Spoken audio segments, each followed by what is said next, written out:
I don't know. This is the only page that I didn't have a video for just because it was so long and boring. I tried to do this flower here with the We Are Memory Keepers foiling pen, and it worked okay. The color is actually a really beautiful color. It's, I should add the name of it. It's the Daniel Smith Cerulean Chromium, which has a beautiful granulation, and you can see it's also kind of a blue sky type of color. I think it really depends where you are in the world. Probably in Europe, I would say kind of the blue sky. Also, again, depends on the place in the sky. There are more the cobalts, but then maybe in warmer countries, you can get this color. It's fantastic. It's a very versatile blue, really, really lovely. I'm definitely keeping it in my palette. But this particular page was kind of a dud, so I didn't talk about it. Horizon Blue is a Holbein color. It's a mixture of phthalo blue and white, if I'm not mistaken. It kind of resembles a cobalt turquoise kind of thing. It's a nice color, but I don't know. I just don't feel like I need it. It doesn't have that granulation that I love, so I would use Cobalt Teal 10 times before I would use this.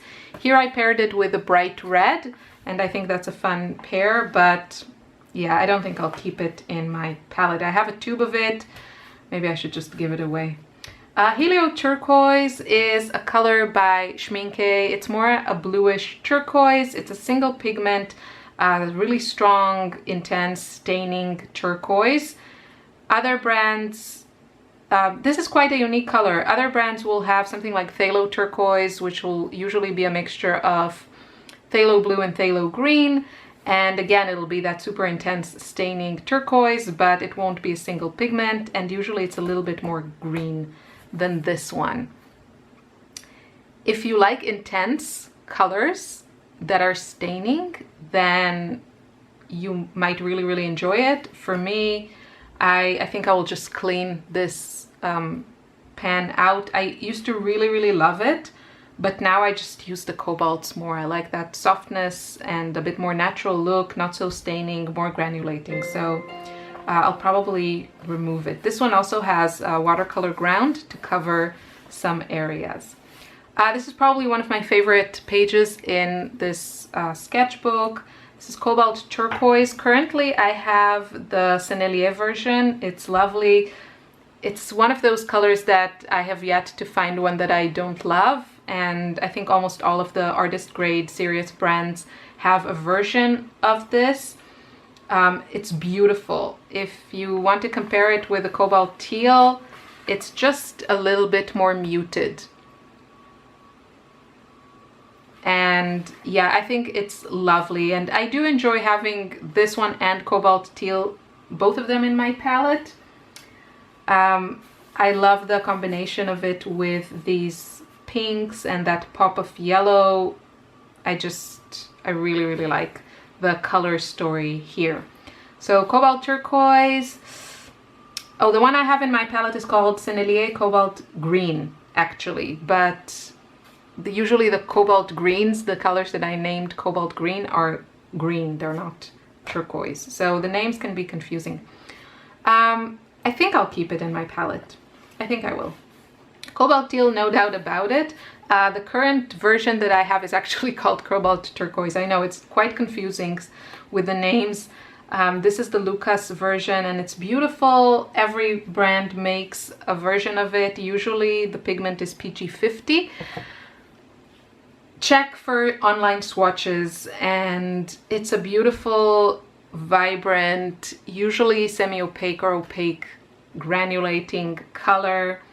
I adore it in small doses, and I've really kind of learned to explore different mixes with it. You can get really, really interesting mixes using it. If you mix it with like the Naples yellow, the buff titanium, you just get really, really pretty colors. Or even with the pinks, you get these really muted granulating purples. So these are fun to explore. This was very, very colorful, but it was fun. This color is staying with me I can't imagine a palette without it. Emerald green is quite a unique color from Sennelier. If you want to try it, the tubes can be problematic. Maybe go for the pan if you want to be certain that you get a good formula. It's kind of the perfect minty green, and I just love this color.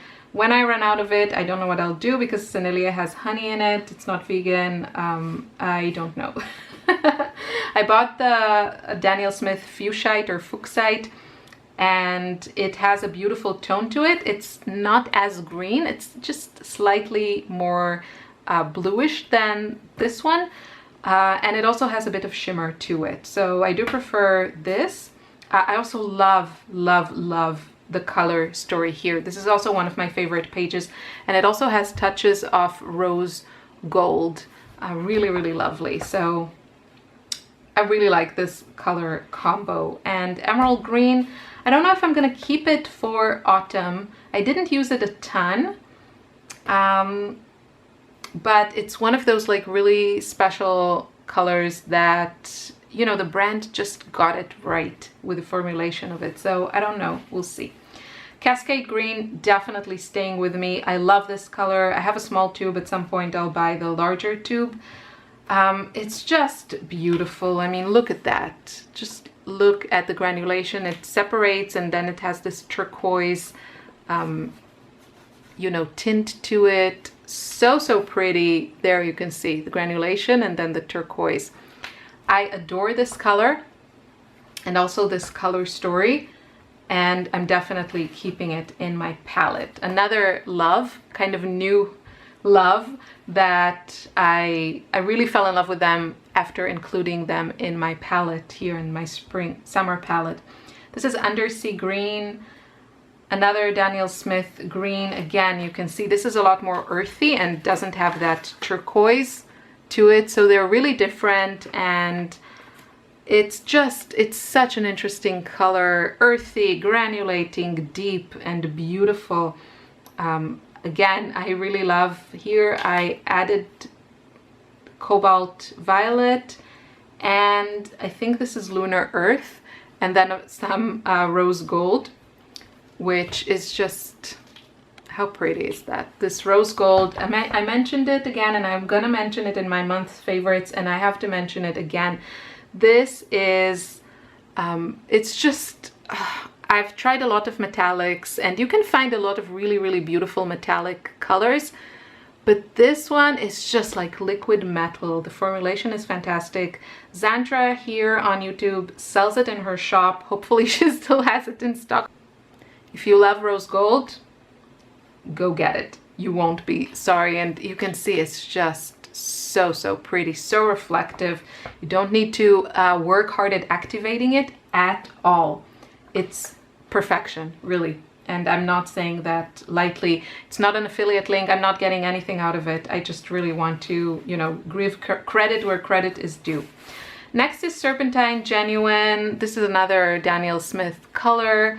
Kind of garish for me. I think it could be, I mean, it is interesting in mixtures, but I don't think I will keep it in my palette. I do like this page. Again, I like the color story here of the violets and the green, but I don't think I like it enough to keep it here. Azo Green Yellow. This is Van Gogh color or a Rembrandt color. And you can see it's kind of this green gold kind of color.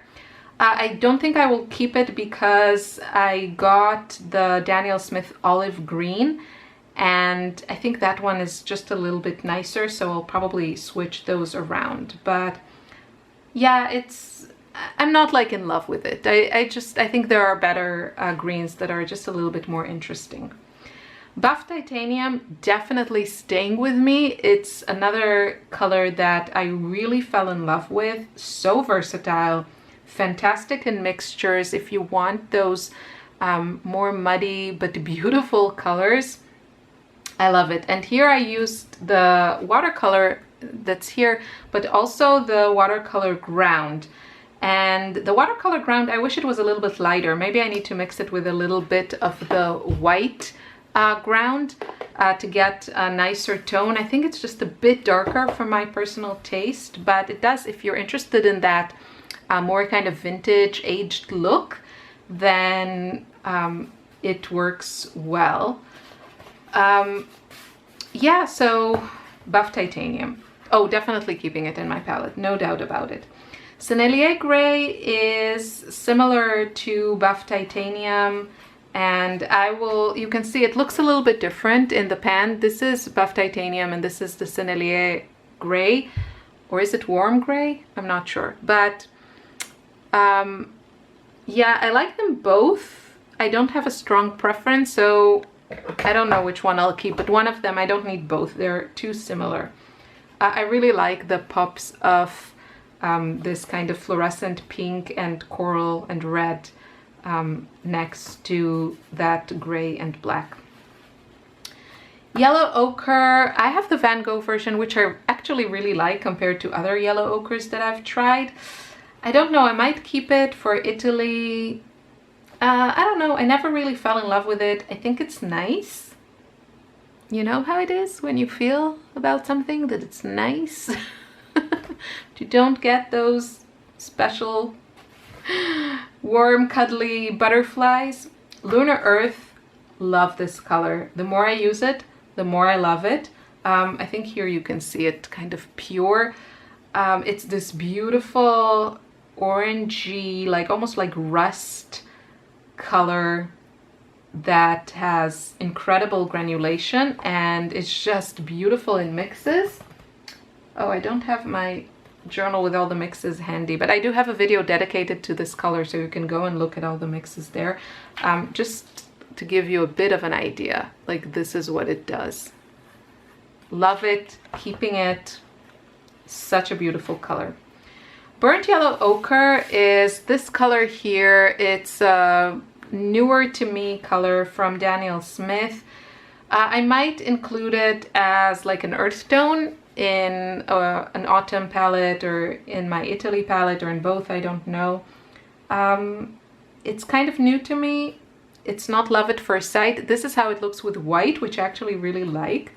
I just need to use it a bit more. Here I paired it with mostly with ultramarine, French ultramarine, and I do like that combo. So we'll see, I just need to use it a bit more.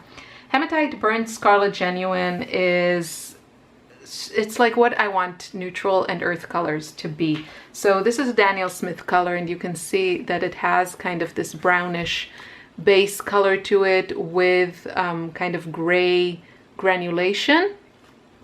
I don't know if I will keep it because there's a similar color that I just prefer a little bit more, but actually I don't have a tube of that other color. So I think it's a lovely earthy color. Maybe I will keep it for autumn and Italy and just see what I can get out of it, because I feel like I would really like it if I got to know it a bit better. Potter's Pink is also a color that I fell in love with after including it in this palette. I have the Schmincke version and I really love it, mostly for the granulation. And I actually really like how this page turned out. Again, I added the rose gold. Seems like those two colors really belong together. And I also paired it here with Zoisite. So you can see how they're both really granulating and they also kind of neutralize each other. So you can see this is like the pink and then a bit of the green here, and then here it's really gray. So I think that's a really interesting combo. And I don't know if I'm gonna keep it. Definitely I will keep it for Italy, but I don't know if I'll keep it for autumn, even though I'm really enjoying it. So I haven't decided yet. We'll see. Maybe it'll come down to space. Because there's only so many colors. I mean, there's a lot of colors I can include here, but it's not an endless number. Hematite Violet, I think it's similar to Hematite Burnt Scarlet Genuine. You can see that it's just a little bit more purplish, and I prefer it. So between these two, I would pick the Violet, just personal preference. but I don't have a tube from Hematite Violet. I have just like a little bit left in a pan that I got years ago. So at some point I'll just buy the tube. I think it's a beautiful, beautiful color. You can see it has that gray granulation to it. Really, really lovely. Just an interesting earth neutral tone, or like almost a semi-neutral because it has some violet in it. Transparent Brown Oxide is a color I have in my palette that I barely used, and when I made this page, I have the core version. I actually really liked how it looked. It doesn't show a lot here, but it is supposed to be, I think it is a granulating color. I don't know, something about it, I really enjoy painting with it. I barely use this color, so I think I just need more time. I think it'll be perfect for Italy and autumn. So I'm reserving the right to form an opinion later.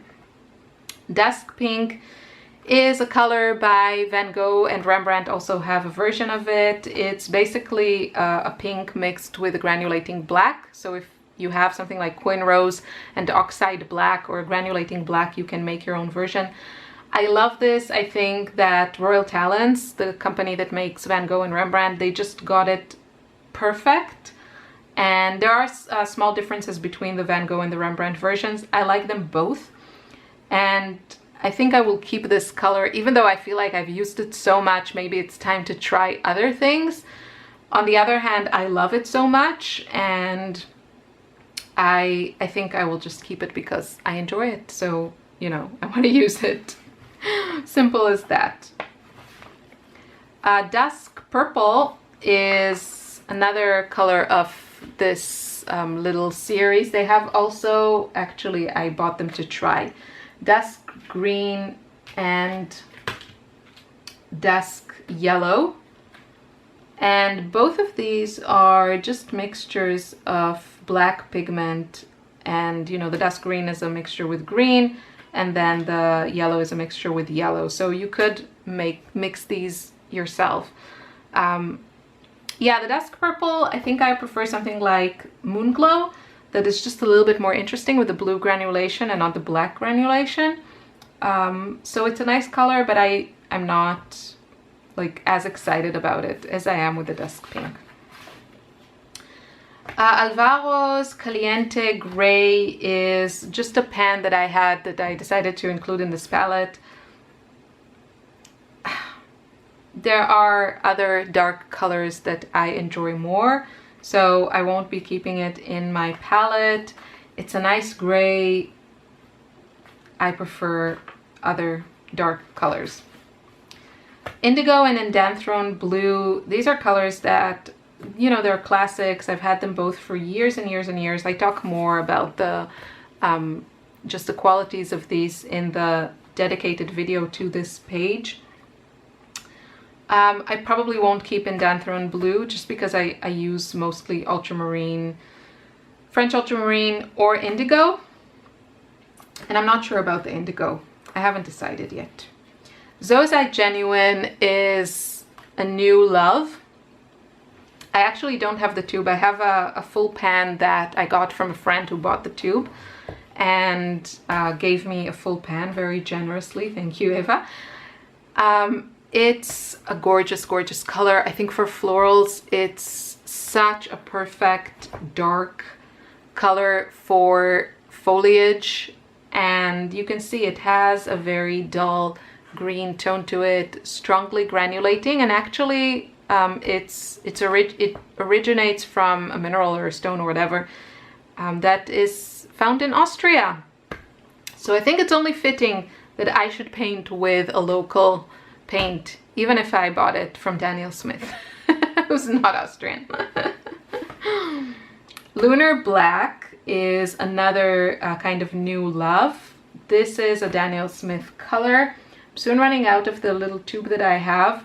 I'll buy a big tube unless I will enjoy the oxide black that I got from, I got the Van Gogh one just because I was at the local shop and they had this here. If I like this one, I'll probably get the large tube from Rembrandt. if I don't like it, then I will buy a big tube of Lunar Black. I love this color. I love the granulation. I think it's fantastic. It's great for mixes, great as a dark. Yeah, really, really enjoying this, and I want to keep it in my palette. The last page almost. This is Imperial Purple. You can see it's kind of a bluish purple. I have this color because of the review I made for the Jean Haines set. She includes this purple in her set. It's a nice color. It's just not my cup of tea. I prefer a gazillion times over the Cobalt Violets, or something like lavender, or even something like Cobalt Violet Blue. Yeah, this is just not, doesn't make me happy. I won't be keeping it. This is just all of the colors in my palette. This page had something that I didn't want, and I covered it with the watercolor ground. I also thought it would actually be a good opportunity to see how each of the colors looked on a watercolor ground.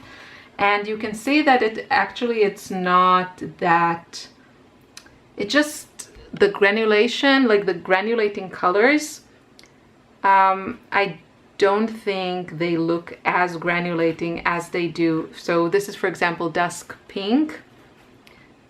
And let's see, just want to show you in comparison. So you can see here, like the granulation is so much more intense than on the watercolor ground. So this is, I mean, with some colors maybe it works a bit differently. This is Cascade Green. Here it's a bit more obvious, but maybe it also depends on the application and the how thick your ground is. It does dry with time, so at the beginning it's probably more liquid than later, when like the longer you have it and the more you use it. So the results vary, but yeah, it's an interesting product.